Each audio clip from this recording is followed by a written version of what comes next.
Assalamualaikum warahmatullahi wabarakatuh. Kami praktikan Laboratorium Sistem Informasi Manajemen kelompok 49 sesi Jumat 1 yang terdiri dari saya Muhammad Daftar Erlangga dengan NPM 19036. Saya Agung Setiawan, NPM 19027. Di sini kami akan mempresentasikan mengenai modul 1 yang membahas mengenai ERD, CDM, PDM, dan juga database. Nah, dalam praktikum modul 1 ini, yang mengenai ERD, CDM, PDM, dan juga database ini membahas mengenai sistem basis data pada sebuah jasa penyewaan lapangan golf yang bernama Golf Tiki Tiki. Nah, pada sistem database ini dibuat untuk mengetahui total harga yang dibayarkan untuk menyewa satu lapangan golf pada Golf Tiki Tiki. Untuk memperjelas keterangan total harga, digunakan metode pendekatan perancangan ERD, CDM, dan juga PDM untuk mendukung kegiatan operasional penghitungan harga sewa lapangan, manajemen, dan fungsi pengambilan keputusan. Oleh karena itu, praktikum ini dilakukan agar praktikan dapat lebih memahami dan mahir dalam menggunakan metode ERD, CDM, PDM, serta dapat mengaplikasikannya kelak di dunia kerja ataupun industri. Nah, perumusan masalah dari modul 1 ini adalah bagaimana perancangan model ERD, CDM, dan PDM pada penyedia jasa lapangan golf tentang perincian penyewaan lapangan.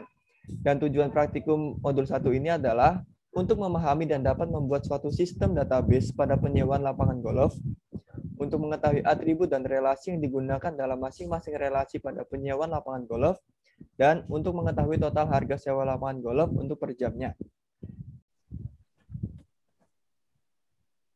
Berikut ini ada ERD atau Entity Relation Diagram, yaitu merupakan pemodelan awal basis data yang paling banyak digunakan. ERD dikembangkan berdasarkan teori himpunan dalam bidang matematika. ERD digunakan untuk pemodelan basis data relasional.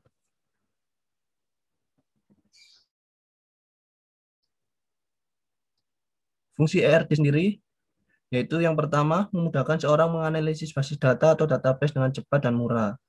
Yang kedua, menjalankan hubungan antar data yang mempunyai relasi berdasarkan objek yang dihubungkan dengan sebuah relasi. Yang ketiga, yaitu digunakan untuk mendokumentasikan data yang ada di dalam suatu basis data dengan cara menganalisis dan mengidentifikasi masing-masing ataupun entitas berikut relasinya. Dan yang terakhir, dapat dimanfaatkan untuk melakukan pengujian model yang sudah selesai dibuat. Selanjutnya, yaitu simbol ERD. Beberapa notasi atau komponen khusus masing-masing komponen ini digambarkan dengan simbol tertentu. Pada dasarnya ada 4 simbol yang ada pada ERD, yaitu persegi panjang, balak ketupat, lingkaran, dan garis. Berikut ini simbol dan keterangannya. Bisa dilihat ya.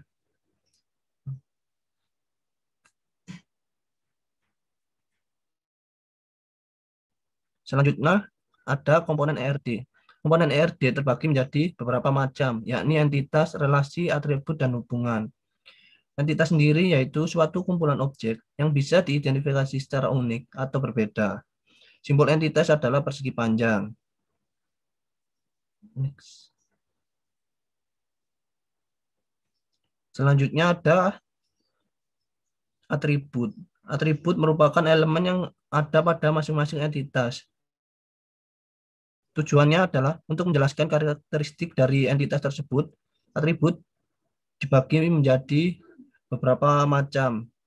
Yang pertama ada atribut guy, yang kedua ada atribut simple, yang ketiga ada atribut multinilai atau multi-value, yang keempat ada atribut gabungan, dan yang terakhir ada atribut derivatif.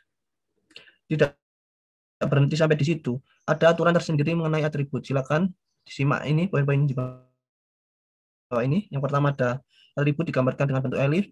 Yang kedua, nama atribut ditulis di dalam simbol. Yang ketiga, nama atribut adalah kata benda atau tunggal. Yang keempat, nama atribut disarankan menggunakan kata yang mudah dipahami dan sederhana. Dan yang terakhir, atribut menjadi bagian dari entitas. Selanjutnya, relasi. Relasi merupakan hubungan antara beberapa entitas yang berasal dari himpunan entitas yang berbeda. Relasi dipakai untuk menghubungkan antara entitas yang mempunyai hubungan. relasi sendiri ada 3 macam, yaitu relasi binary. Yang kedua ada relasi unary.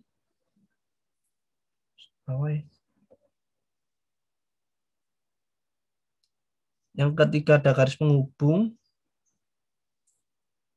Dan yang terakhir ada kardinalitas IRD. Kardinalitas sendiri dibagi menjadi 3 macam. Yang pertama ada bantuan, yaitu setiap entitas hanya dapat memiliki relasi dengan satu entitas lain. Yang kedua ada one-to-many. Relasi ini menunjukkan bahwa satu entitas bisa memiliki hubungan dengan beberapa entitas lainnya. Dan yang terakhir ada many-to-many, yaitu setiap entitas dapat memiliki relasi dengan entitas lain, begitu juga sebaliknya.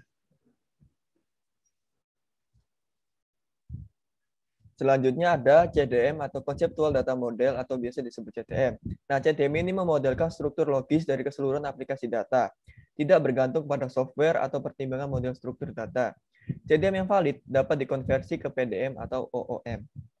Nah, selanjutnya adalah langkah-langkah untuk membuat CDM. Yang pertama, pahami terlebih dahulu inti permasalahan dari kasus yang diberikan, tentukan entity apa saja yang terlibat, tentukan atribut-atribut data untuk setiap entity berikut tipe datanya, tentukan hubungan atau keterkaitan antara tiap entity berikut kardinalitasnya, modelkan entity dan relationship, cek kebenaran model, kemudian perbaiki setiap error dan warning.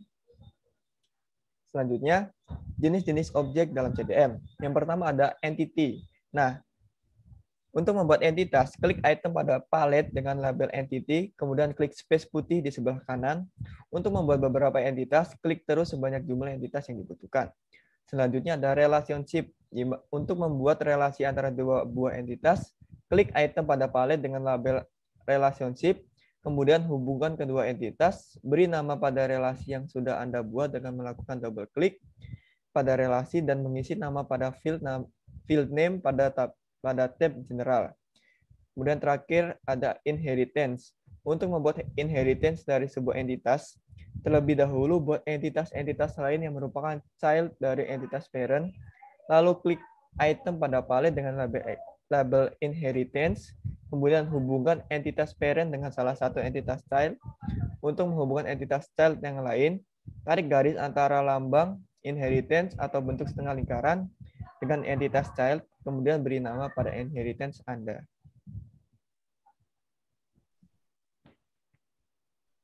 Selanjutnya yaitu ada PDM atau Physical Data Model, yaitu merupakan referensi fisik dari database yang akan dibuat dengan mempertimbangkan DBMS yang akan digunakan. PDM dapat dihasilkan di generate dari CDM yang valid. Selanjutnya yaitu langkah-langkah untuk membuat PDM. Yang pertama, buka file CDM yang sudah jadi. Yang kedua yaitu dari tools, pilih generate physical data model, pilih DBMS yang akan digunakan. Selanjutnya klik OK, PDM akan di-generate secara otomatis. Dan yang terakhir yaitu tambahkan atribut pada tabel baru yang dihasilkan jika ada. Selanjutnya yaitu jenis-jenis objek dalam PDM. Yang pertama ada table, yang kedua ada view, dan yang terakhir ada reference. Selanjutnya adalah database. Nah, pangkalan data atau basis data atau sering pula dieja basis data adalah kumpulan informasi yang disimpan di dalam komputer secara sistematik sehingga dapat diperiksa menggunakan suatu program komputer untuk memperoleh informasi dari basis data tersebut. Perangkat lunak yang digunakan untuk mengelola dan memanggil query basis data disebut Sistem Manajemen Basis Data atau Database Management System atau disingkat DBMS. Sistem basis data dipelajari dalam ilmu informasi.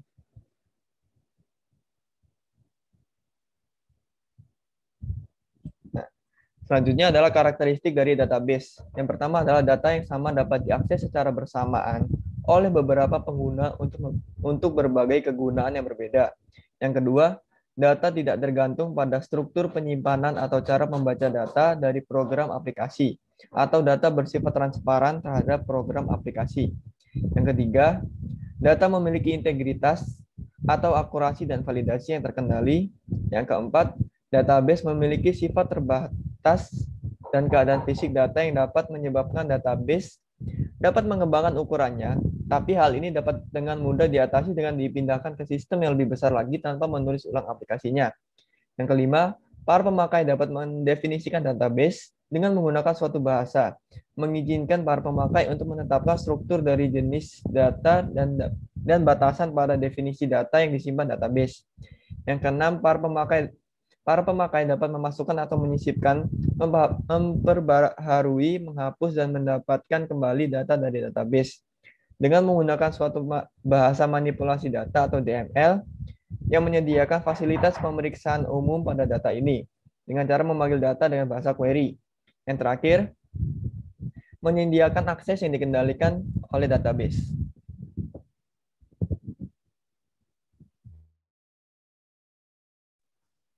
Selanjutnya yaitu perancangan database. Dalam suatu organisasi yang besar, sistem perencanaan database merupakan bagian yang sangat penting pada suatu sistem informasi. Hal ini dikarenakan diperlukan untuk mengolah sumber informasi pada organisasi tersebut. Selanjutnya yaitu query. Query adalah semacam kemampuan untuk menampilkan suatu data dari database, di mana mengambil dari tabel-tabel yang ada dalam database. Namun, tabel tersebut tidak semua ditampilkan sesuai yang kita inginkan. Data apa yang ingin kita tampilkan? Misalnya ya data penyimpanan dengan buku pinjaman, maka nanti akan mengambil data dari tabel peminjam dan tabel buku. Selanjutnya yaitu bahasa query formal. Basis data relasional adalah bahasa untuk meminta informasi dari basis data. Bahasa query relasional formal merupakan bahasa antara yang digunakan basis data, yaitu XL dikonversi menjadi bahasa relasional formal, sehingga dapat diterapkan sekumpulan informasi memperoleh query paling efisien.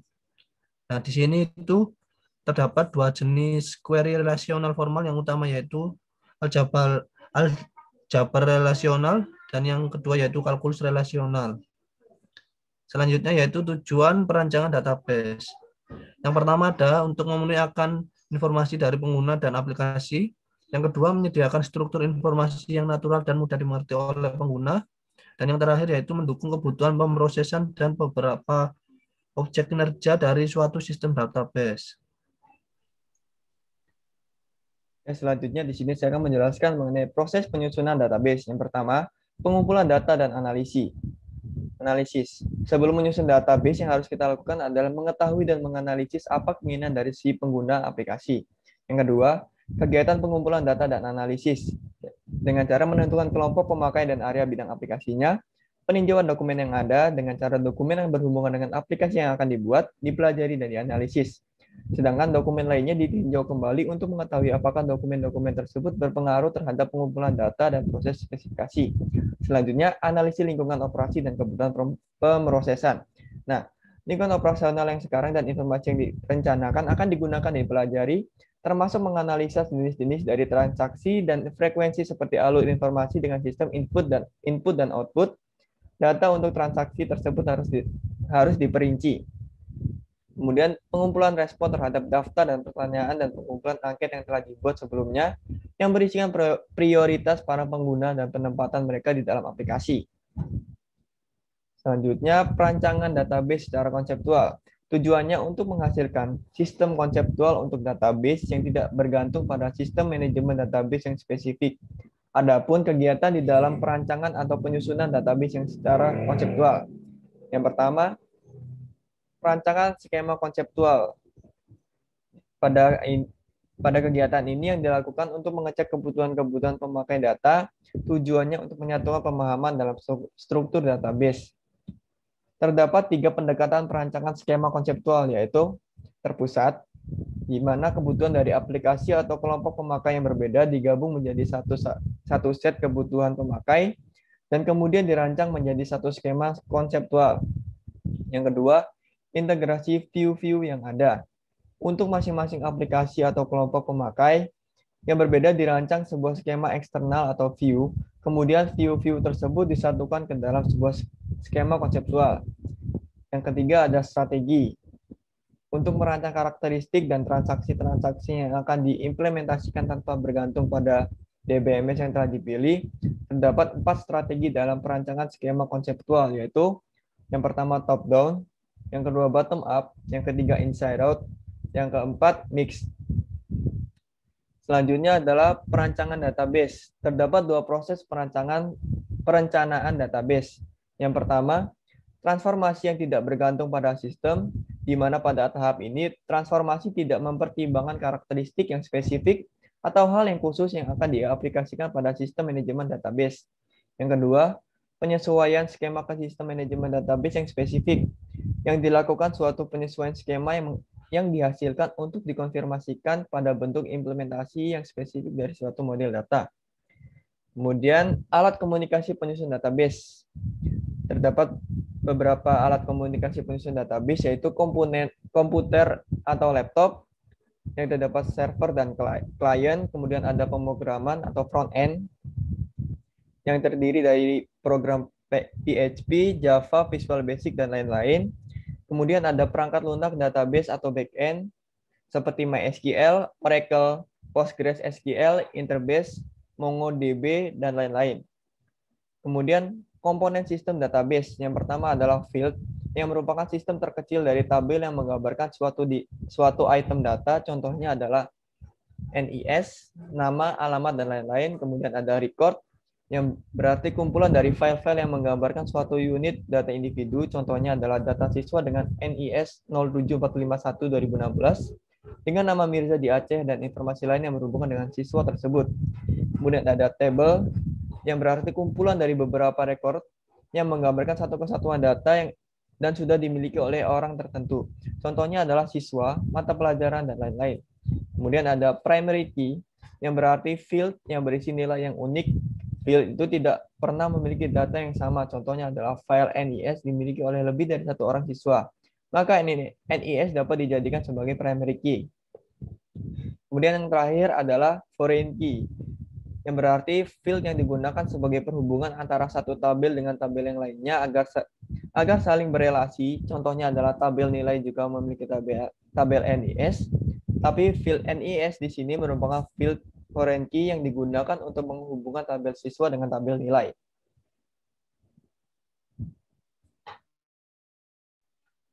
Selanjutnya ada perintah yang digunakan untuk mengelola dan mengorganisasi data. Yang pertama ada Data Definition Language atau biasa disingkat DDL, yaitu perintah yang biasa digunakan oleh DBA untuk mendefinisikan skema kode DBMS. Contohnya yaitu skema deskripsi lengkap tentang struktur file, record, dan hubungan data pada database. Hal yang perlu dijabarkan dalam DBMS yaitu yang pertama ada nama database, yang kedua nama file pada database, yang ketiga nama file dan record, yang keempat ada deskripsi file, record, dan file. Selanjutnya yaitu tugas-tugas database administrator. Yang pertama ada perencanaan database, yang kedua penerapan database, yang ketiga operasi database, dan yang terakhir keamanan database. Selanjutnya keuntungan database management system.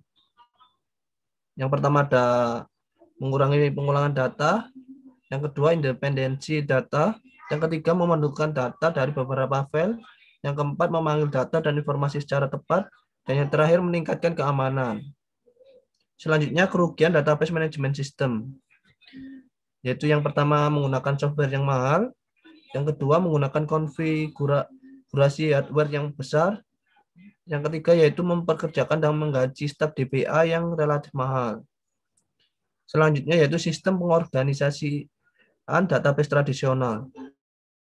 Sistem pengorganisasian database masih terpisah-pisah antara database satu dengan database lainnya, sehingga banyak akibat negatif yang ditimbulkan, antara lain redundansi atau duplikasi data menyebabkan informasi menjadi kurang akurat.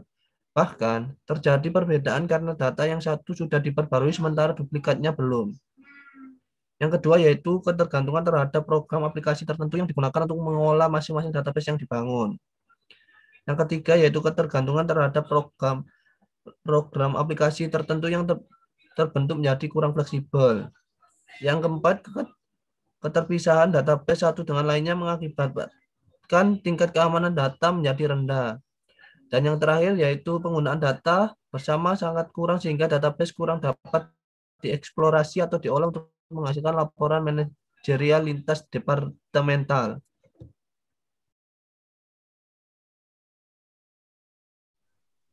Selanjutnya adalah pengertian MySQL. MySQL adalah sebuah database manajemen sistem atau manajemen basis data yang menggunakan perintah dasar SQL atau struktur query language yang cukup terkenal, Database Management System atau DBMS. MySQL multi pengguna dan multi alur ini sudah dipakai lebih dari 6 juta pengguna di seluruh dunia. Nah, MySQL adalah DBMS yang open source dengan dua bentuk lisensi, yaitu free software atau perangkat lunak bebas dan shareware, yang berarti perangkat lunak berpemilik yang penggunanya terbatas. Jadi, MySQL adalah database server yang gratis dengan lisensi GNU atau General Public License atau GPL, sehingga dapat Anda pakai untuk keperluan pribadi atau komersial tanpa harus membayar lisensi yang ada. Nah, sejarah MySQL. Sejarah MySQL adalah pengembangan lanjutan dari proyek Unireg yang dikerjakan oleh Michael Motti-Widenius dan TCX atau perusahaan perangkat lunak asal Swedia. Namun sayangnya Unireg belum terlalu kompatibel dengan database dinamis yang dipakai di website. TCX kemudian mencari alternatif lain dan menemukan perangkat lunak yang dikembangkan oleh David Hughes, yaitu MiniSQL atau MSQL. Namun, ditemukan masalah lagi karena MSQL tidak mendukung indexing sehingga belum sesuai dengan kebutuhan TCX.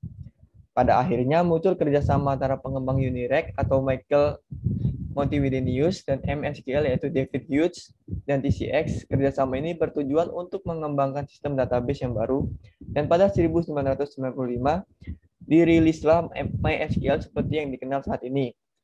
Saat ini pengembangan MySQL berada di bawah Oracle. Adapun kelebihan dan kekurangan MySQL diantaranya adalah, untuk kelebihannya, MySQL mempunyai beberapa kelebihan yang bisa Anda manfaatkan untuk mengembangkan perangkat lunak yang andal, seperti mendukung integrasi dengan bahasa pemrograman lain, tidak membutuhkan RAM yang besar, mendukung multi-user, bersifat open source, struktur tabel yang fleksibel, tipe data yang bervariasi, keamanan yang terjamin. Kemudian untuk kekurangan MySQL, yaitu kurang cocok untuk aplikasi game atau mobile, sulit mengelola database yang besar, technical support yang kurang bagus. Berikut ini ada 3 bentuk SQL yang perlu Anda ketahui. Yang pertama ada DDL atau Data Definition Language. DDL berguna pada saat Anda ingin mendefinisikan data di dalam database. Terdapat beberapa query yang dikelompokkan ke dalam DDL. Argumen DDL di atas perlu Anda pahami, karena merupakan dasar penggunaan SQL di bagian awal pembuatan database. Contohnya saja, jika sebelum menjalankan perintah create, Anda belum bisa melanjutkan penggunaan argumen yang lainnya. Yang kedua ada DML atau Data Manipulation Language, yaitu dapat digunakan setelah menjalankan perintah DDL. DML sendiri berfungsi untuk memanipulasi, mengubah, atau mengganti isi dari database yang sudah ada. Terdapat beberapa perintah DML yang perlu diketahui, yaitu ada insert yang digunakan untuk memasukkan data ke dalam tabel pada database. Yang kedua ada update, dipakai untuk mengubah data yang ada di dalam tabel pada database. Dan yang terakhir ya ada delete yang dipakai untuk menghapus data dalam tabel pada database. Yang ketiga ada data control language atau DCL. Jika Anda sudah mempunyai user dan ingin mengatur akses masing-masing user, Anda sebaiknya memahami berbagai macam jenis DCL dan cara penggunaannya.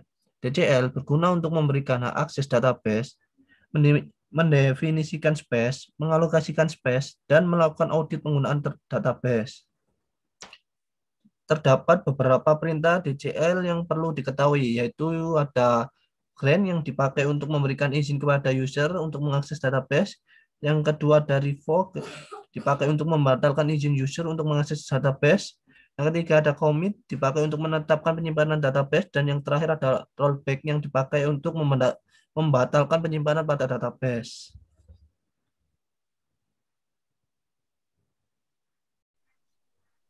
Selanjutnya di sini saya akan membahas mengenai langkah-langkah pengerjaan. Nah, sebuah penyewaan lapangan golf yang bernama Tiki Tiki melakukan pembaruan sistem untuk memperoleh informasi perincian total biaya untuk sewa lapangan golf per jamnya dengan sistem basis data agar informasi yang didapat lebih cepat, efisien, efektif, dan juga akurat. Nah, tentukan ERD dan CDM lalu ubah data CDM dalam bentuk PDM. Yang pertama, buat model ERD sesuai studi kasus.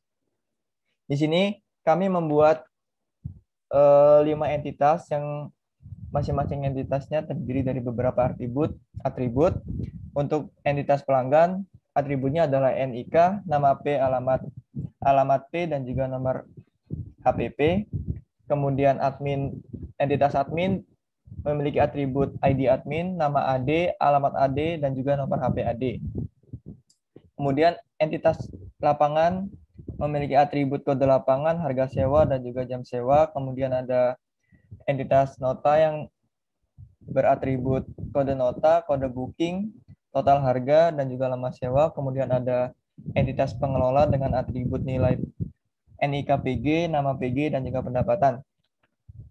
Nah, masing-masing entitas ini dihubungkan oleh satu relasi, yaitu untuk pelanggan dan admin dihubungkan dengan relasi menghubungi dengan kardinalitas many to one, kemudian admin ke lapangan dihubungkan dengan relasi menunjukkan dengan kardinalitas one to many, kemudian lapangan dengan nota dihubungkan dengan relasi mendapatkan dengan kardinalitas one to one, kemudian entitas nota dengan pengelola dihubungkan dengan relasi mengetahui dengan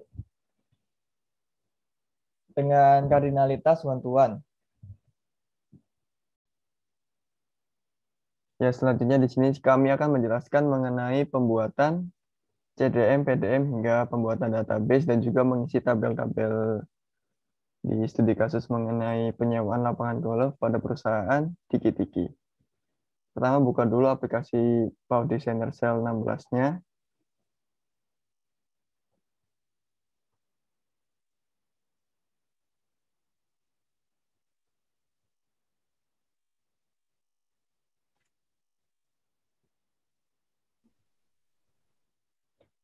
Ya, kalau sudah muncul seperti ini, langsung saja klik Create Model,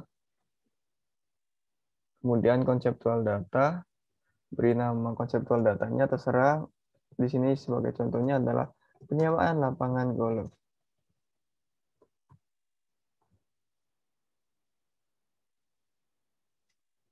Ditunggu.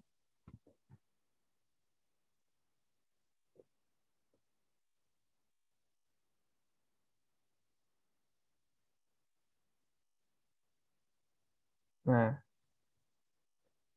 kalau sudah, kita langsung buat entitasnya di sini.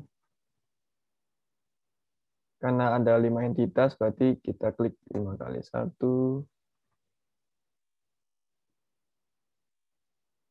2, 3, 4, dan 5. Setelah itu klik ini, pointer, kemudian klik 2 kali.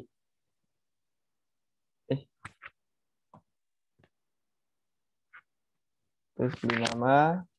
Di sini adalah pelanggan. Kemudian beri atributnya. Ada NIK P, alamat P, nomor HPP, terus tipe datanya diset sebagai variabel karakter, panjangnya 30. Kemudian ini juga variabel karakter, panjangnya 30. Ini juga sama, variabel karakter, panjang 30. Di sini yang jadi primary key-nya adalah NIK, yang lainnya sebagai mandatory. Apply, oke. Kemudian entitas kedua itu adalah admin. Di sini atributnya ada ID admin,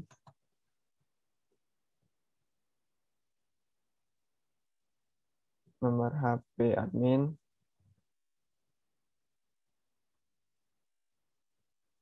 alamat admin,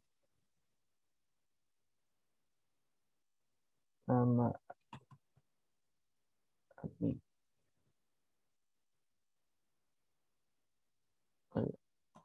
Sini yang sebagai primary key-nya adalah ID admin, yang lainnya sebagai mandatory. Apply, oke. Yang di sini juga ketinggalan satu nama pelanggan, nama P.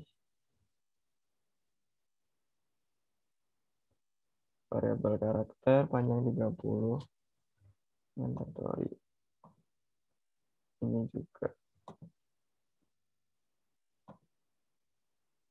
variabel karakter panjang 30.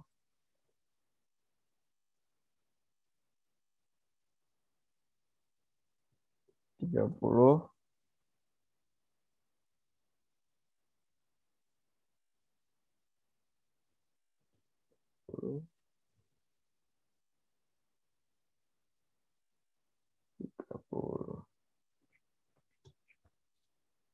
Selesai, oke. Habis itu entitas kedua adalah lapangan. Atributnya adalah kode lapangan,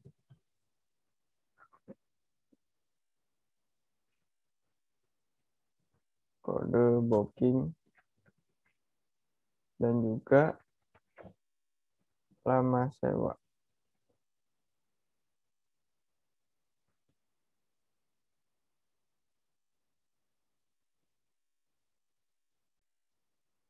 Kalau sudah muncul halaman kosong seperti ini, langsung saja klik atribut entitas, yaitu buat 5 entitas karena terdapat 5 entitas di ERD-nya. Setelah itu klik pointer, habis itu klik 2 kali, di sini adalah pelanggan, kemudian atributnya adalah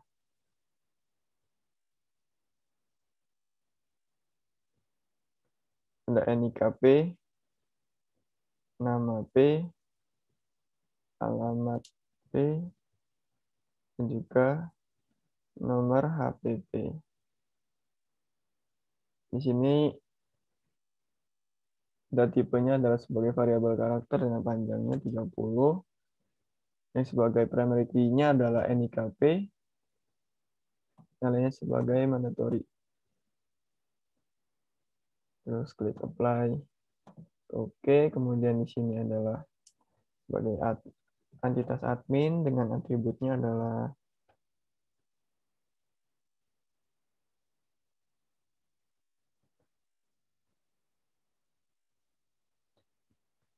ID admin. Tipe datanya adalah variabel karakter dengan panjang 30. Kemudian nama admin.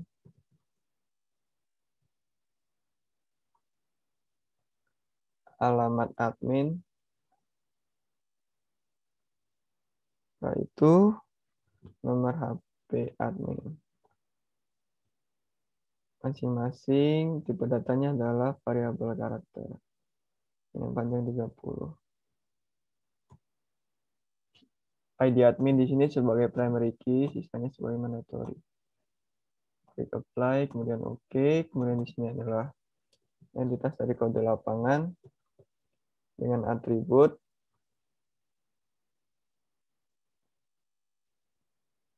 kode lapangan, harga sewa, sama jam sewa. Di sini kode lapangan tipe datanya adalah variabel karakter dengan panjang 30. Kemudian harga sewa di sini tipe datanya adalah money, panjangnya adalah 50. Kemudian jam sewa di sini adalah tipe datanya date and time.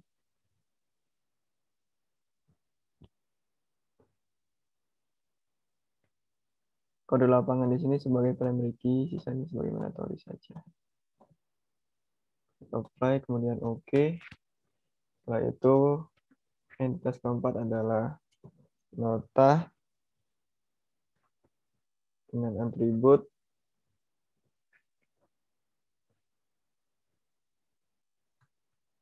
kode nota kode booking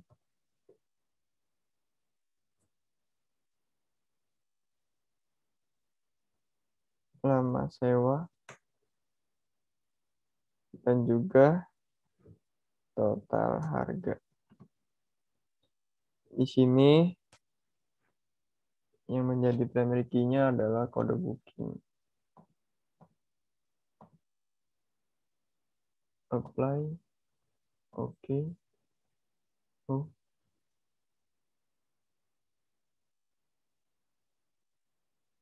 Kemudian untuk entitas kelima adalah pengelola. Yang atribut ini KPG, nama PG, dan juga total pendapatan. Tipe datanya di sini adalah variabel karakter panjang 30. Sini juga variabel karakter 30. Sini juga. Oh, di sini money panjangnya 50. Ini KPG sebagai primary key-nya. Apply. Oke. Nah, di sini yang nota belum didefinisikan. Tipe datanya di sini adalah variabel karakter panjangnya 30. Sini juga 30.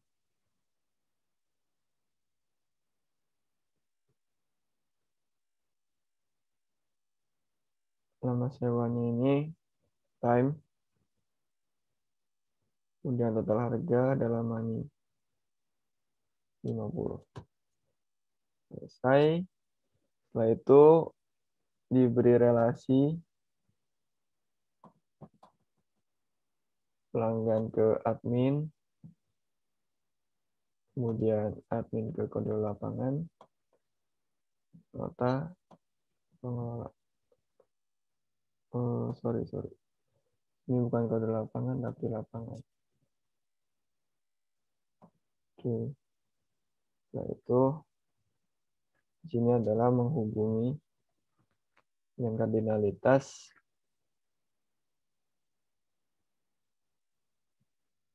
mini tuan, yang berarti banyak pelanggan dapat dihubungi dapat menghubungi satu admin.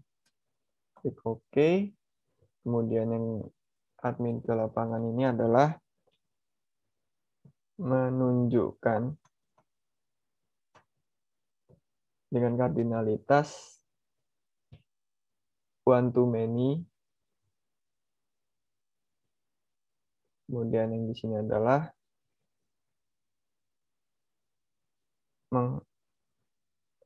mendapatkan dengan kardinalitas many to one. Kemudian nota ke pengelola ini adalah mengetahui dengan kardinalitas many to one. Kalau sudah, langsung saja diklik tools, kemudian cek model, klik OK. Setelah tidak ada muncul warning atau error, langsung saja ke tools, kemudian generate physical data model. Ini oke.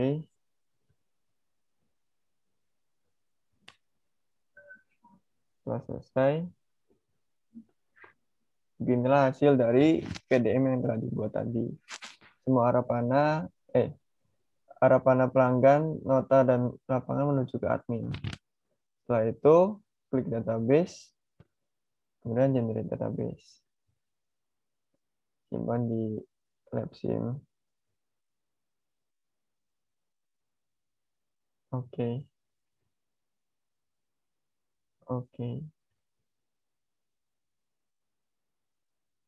Terus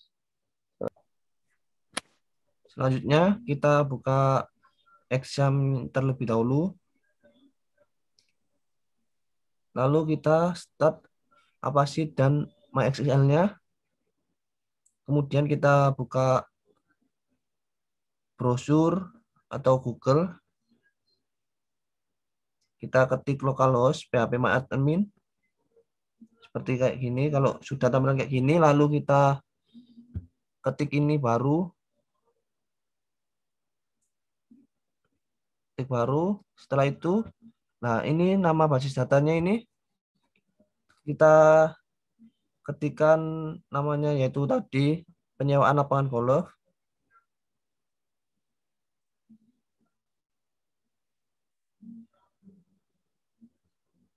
Setelah itu kita pencet buat. Setelah ini tadi selesai dibuat, kita klik tadi lalu import.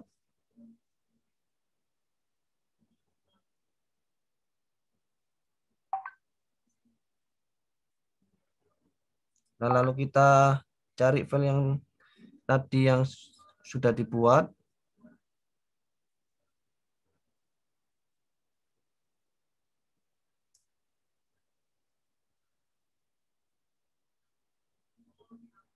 Kita cari terlebih dahulu filenya tadi yang sudah dibuat.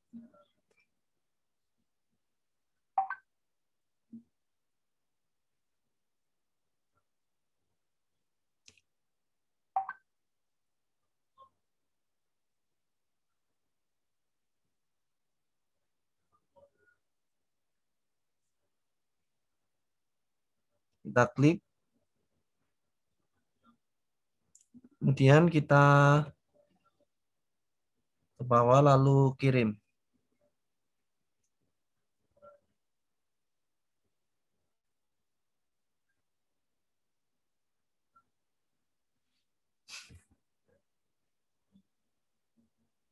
Kita tunggu prosesnya.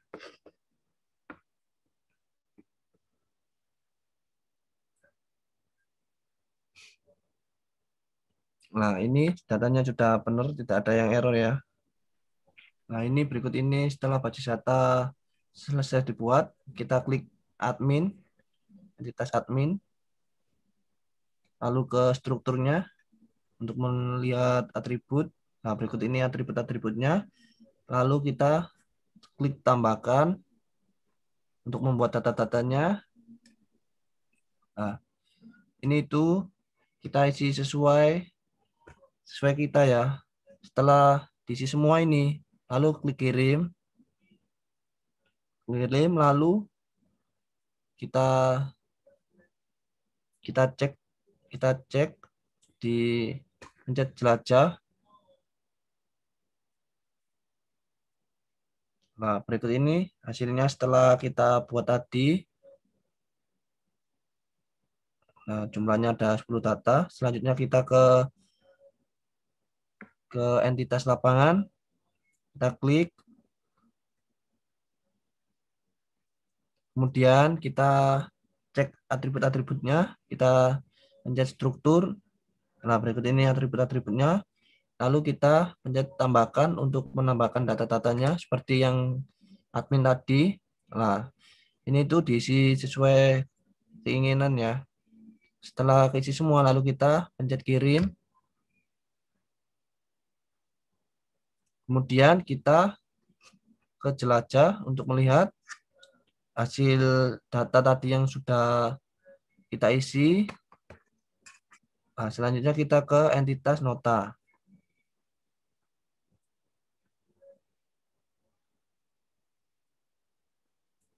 Seperti yang tadi, kita ke struktur dulu untuk mengecek atribut-atributnya.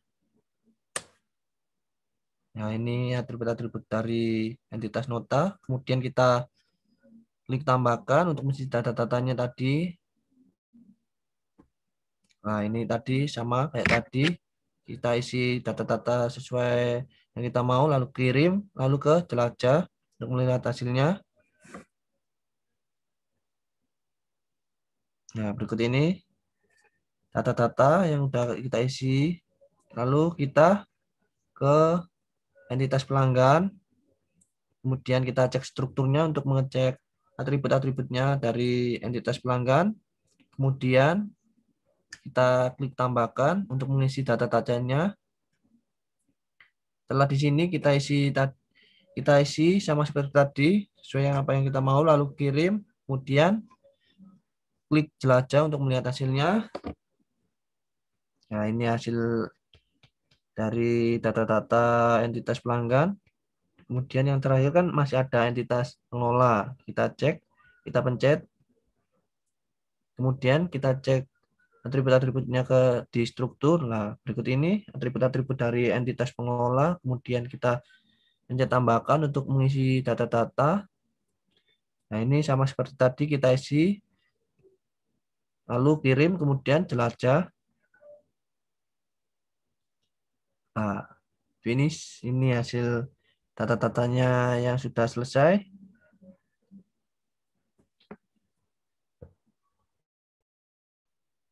Selanjutnya saya akan menjelaskan mengenai analisa output. Yang pertama adalah analisa output dari ERD-nya. Nah, analisa output pada studi kasus penyewaan lapangan golf adalah didapatkan 5 entitas, yaitu pelanggan, admin, lapangan, nota, dan juga pengelola. Di mana pada setiap entitas terdapat beberapa atribut sebagai pelengkap. Untuk atribut dari entitas pelanggan adalah NIK, nama P, alamat P, dan juga nomor HPP. Untuk atribut admin adalah ID admin, nama AD, alamat AD, dan nomor HP AD. Untuk atribut dari entitas lapangan adalah kode lapangan, harga sewa, dan jam sewa. Untuk atribut dari entitas nota adalah kode nota, kode booking, total harga, dan juga lama sewa. Dan untuk atribut dari entitas pengelola adalah NIK PG, nama PG, dan juga pendapatan. Selanjutnya adalah analisa output dari CDM. Analisa output pada CDM ini, pada studi kasus penyewaan lapangan golf adalah didapatkan entitas, atribut, relasi, dan juga kardinalitasnya yang ditentukan. Di mana didapatkan 5 entitas, yaitu pelanggan, admin, lapangan, nota, dan juga pengelola. Pada setiap entitas tersebut memiliki beberapa atribut yang sebagai pendukung, di mana atribut pelanggan adalah NIK atau sebagai primary key dengan tipe data variable characters, nama P dengan tipe data characters, alamat P dengan tipe data variable characters, dan nomor HPP dengan tipe data variable characters. Untuk atribut dari admin adalah ID admin dengan fungsi sebagai primary key dengan tipe data variable characters, nama AD dengan tipe data characters, alamat AD dengan tipe data variable characters, dan nomor HP AD dengan tipe data variable characters. Kemudian atribut dari entitas lapangan adalah kode lapangan sebagai primary key-nya dengan tipe data variable characters, harga sewa dengan tipe data money, dan jam sewa dengan tipe data date and time. Untuk atribut dari entitas nota adalah kode nota sebagai primary key-nya dengan tipe data variable characters, kode booking dengan tipe data variable karakter, lama sewa dengan tipe data time, dan total harga dengan tipe data money. Untuk atribut dari entitas pengelola adalah NIK PG sebagai primary key-nya, nama PG dengan tipe data variable characters, dan pendapatan dengan tipe data money. Kemudian dari masing-masing entitas dihubungkan dengan relasi. Untuk atribut pelanggan dan admin dihubungkan dengan relasi menghubungi dengan kardinalitas many to one, yang berarti satu admin dapat dihubungi oleh banyak pelanggan. Kemudian entitas admin dan lapangan dihubungkan dengan relasi menunjukkan dengan kardinalitas one to many, yang berarti satu admin dapat menunjukkan lebih dari satu lapangan. Kemudian untuk entitas lapangan dan nota dihubungkan dengan relasi membuat dengan kardinalitas one to many, yang berarti satu lapangan dapat membuat banyak nota. Sedangkan untuk entitas nota dan pengelola dihubungkan dengan relasi mengetahui dengan kardinalitas many to one, yang berarti satu pengelola dapat mengetahui banyak nota. Selanjutnya yaitu analisa output PDM. Pada output PDM, entitas pelanggan mengarah ke entitas lapangan, arah panahnya mengarah ke entitas admin. Entitas nota, arah panahnya menuju ke entitas lapangan dan pengelola. Primary key merupakan istilah yang sering kita sebut sebagai kunci utama pada field tertentu di dalam sebuah table yang menjadi acuan yang dapat dipakai untuk mendefinisikan suatu baris round data. Primary key pada masing-masing atribut, diantaranya yaitu untuk atribut pelanggan adalah NIK, untuk atribut dari admin adalah ID admin, untuk atribut lapangan adalah kode lapangan, untuk atribut nota adalah kode nota, dan untuk atribut pengelola adalah NIK PG. Sedangkan foreign key merupakan suatu atribut pada tabel yang menunjukkan relasi ke tabel induknya. Pada tabel entitas pelanggan, foreign key-nya adalah ID admin. Pada tabel lapangan, foreign key-nya adalah ID admin, pada tabel entitas nota, foreign key-nya adalah NIK, PG, dan kode lapangan. Selanjutnya yaitu analisa output database. Database adalah kumpulan data yang telah disusun dengan aturan dan ketentuan tertentu saling berkaitan sehingga memudahkan pengguna untuk mengelola juga mendapatkan informasi yang diperlukan. Fungsi database adalah sebagai kumpulan informasi dan data yang perlu di-backup agar lebih aman. Selain itu, untuk memudahkan pemakaian dalam semua sisi, misalnya menghapus data yang tidak diperlukan, mengupdate data, dan menginput data pada database persewaan lapangan golf ini. Berarti fungsi database adalah untuk mendata total harga persewaan lapangan golf. Pada aplikasi SAM, setelah dinyalakan, pilih Start, Avasi, dan MySQL untuk menghasilkan sebuah output terbuka pada MySQL yang selanjutnya diimpor untuk dimasukkan data-data setiap entitas yang ada. Pada pengisian data-data tersebut perlu diperhatikan lebih jelas lagi entitas mana yang harus diisi terlebih dahulu sesuai dengan foreign key yang ada. Yang pertama kali diisi datanya yaitu pada entitas admin, kemudian diikuti oleh entitas lapangan, entitas pelanggan, entitas pengelola, dan entitas nota. Setiap tabel diisi sebanyak 10 kolom. Selanjutnya yaitu kesimpulan dan saran. Untuk kesimpulannya yaitu berdasarkan hasil analisa di atas dapat didapatkan kesimpulan sebagai berikut. Yang pertama dapat disimpulkan bahwa terdapat 5 entitas pada ERD untuk sistem basis data mengenai persewaan lapangan golf, yaitu pelanggan, admin, lapangan, nota, dan pengelola. Yang kedua, dapat disimpulkan bahwa relasi yang digunakan untuk menghubungkan kelima relasi tersebut adalah many-to-many sebagai kardinal relasi pelanggan, admin, dan pengelola, lalu one-to-many sebagai kardinalitas dari relasi admin dan lapangan, dan one-to-many sebagai kardinalitas dari relasi lapangan dan nota.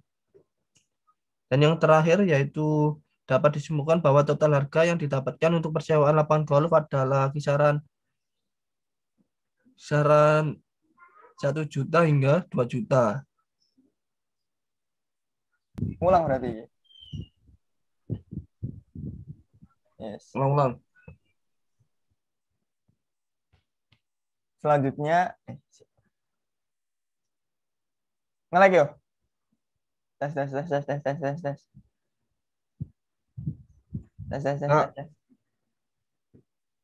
Selanjutnya adalah saran untuk modul 1 ini adalah sebagai berikut. Yang pertama, sebaiknya pada modul diberikan sintaks atau query yang dibutuhkan agar praktikan tidak perlu mencari lagi. Yang kedua, sebaiknya pada modul diberikan contoh-contoh penggunaan localhost dengan berbagai permasalahan agar praktikan dapat mengetahui solusi dari berbagai galat yang ada.